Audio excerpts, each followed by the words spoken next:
is it important for the president of the university or the college to say globalization is critical? Would you then donate for this for an endowment to enable the faculty and the students to have this international, representatives? I'm thinking of more types of ways that could support this endeavor and try to think out of the box that we're not even thinking about. Can I make a quick comment on that? One thing I've been able to do quite effectively is to go to corporate people and say, the economy's on a downswing, and I know that as a corporation you're worried about your profits and so forth. And let's put that aside for a minute.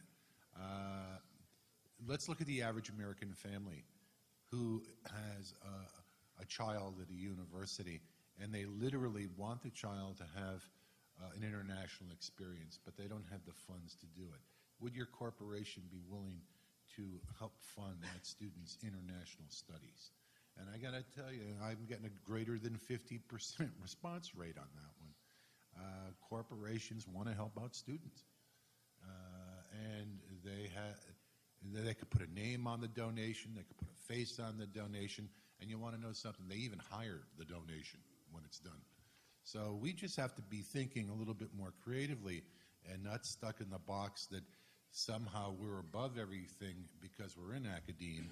But, we have to get out there and make things work. And we have to help people in the private sector.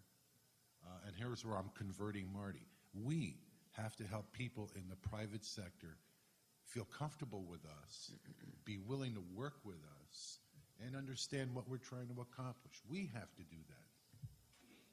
That's a reframing.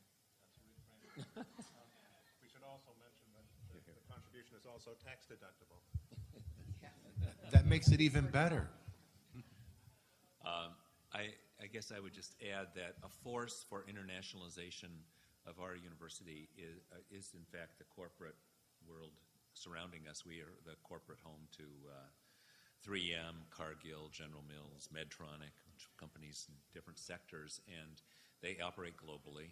And for example, Cargill, whether you're coming on to Cargill as a scientist or a marketing person, their first assignment typically is to send you to their Singapore branch or to their branch in Vietnam. And they are very concerned about the lack of experience of otherwise well-qualified graduates of our institution, of their international experience and their savvy about the world. So it speaks pretty, and I chime in with Marissa's comment, that these our career service offices and career fairs are really places where those corporations make their wishes known about the qualifications they seek in one of our major product, our students, our graduates. I think the only reason that there wasn't more mention of corporations and how important they are for universities is because of who we are on the panel up here. If we had someone from our technology transfer office, this would have been emphasized the entire time. Are corporate connections important for universities? Absolutely. Is job development important for universities? Absolutely. One of the things that we're trying to do, we're putting a lot of emphasis on patents generated. We haven't talked about that at all, but I'll bet we're not the only university that's doing that. We're getting all sorts of connections. We established something 3 or 4 years ago called superclusters, focusing on 3 of our strengths: cancer, infectious diseases, renewable energy. And we invested as a university $2 million a year for each of these 3 areas. Water is likely to become our 4th. And that $2 million, it wasn't just saying to the faculty, you're doing a great job, here's $2 million.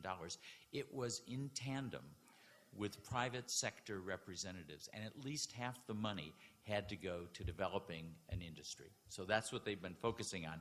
One of the things that I love is our Dean of the College of Business is now the state of Colorado's first Chief Innovation Officer. He heads up the Colorado Innovation Network. And for reasons I understand fully, he's doing that for the state of Colorado purely on a voluntary basis. No matter how low you think our salaries are in academics, they're even lower in state government. I know our foundation that we have, most of us have foundations that work for the university. That's the office we use for all the tech transfer activities that we're conducting. Kathy, I'm going to take your question more broadly because you said money, money, money. So as example, for my Office of International Programs, I have an international research department.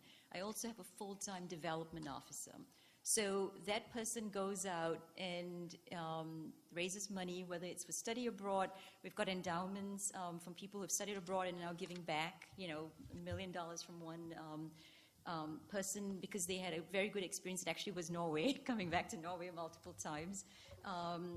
But that's one approach. The other thing that we've been doing is sometimes you need small carrots to get the bigger ones. And so we did International Research Travel Award predicated on just a short 2-page proposal.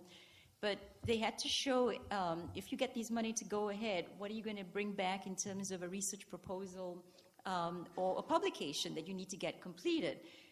But it's not just giving them that award, but I've also got a staff person who will mine for grants for that particular topic, so that it's providing that faculty member with the other kinds of infrastructure needs so that they can be successful. And I was amazed. We had 100 applications for 3 to 5 awards.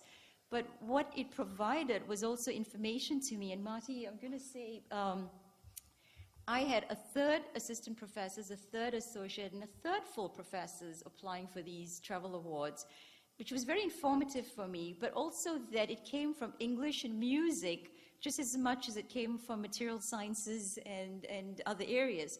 So I think this is giving us a changing sense also of our faculty interest in who wants to engage internationally. I agree completely with the tech piece, but I'm going to say this too. Recently, USAID announced an RFA for Burma, and they required one-to-one match with a U.S. business, in addition to having a U.S. university and a Burmese university engaged with that.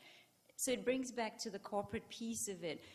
It became clear to me that we touch within our own sphere of people that we can interact with on the corporate side. But when it came to Burma, we had to look at who was there, and it was obviously a multinational, and I think it'll be obvious to you, so GE was the one that we pursued. But it's very hard because of these huge companies. You don't know who to connect with to reach the right person to make things happen. Unfortunately, our bid to do a microgrid energy project in Burma, idea was good, but we couldn't get the corporate partner to come on board. But it made me realize that as an international officer, I need to be spending more time getting to know the companies that are out there internationally, because they hang on to the money pretty tight too. And you've got to find the right fit to make it happen.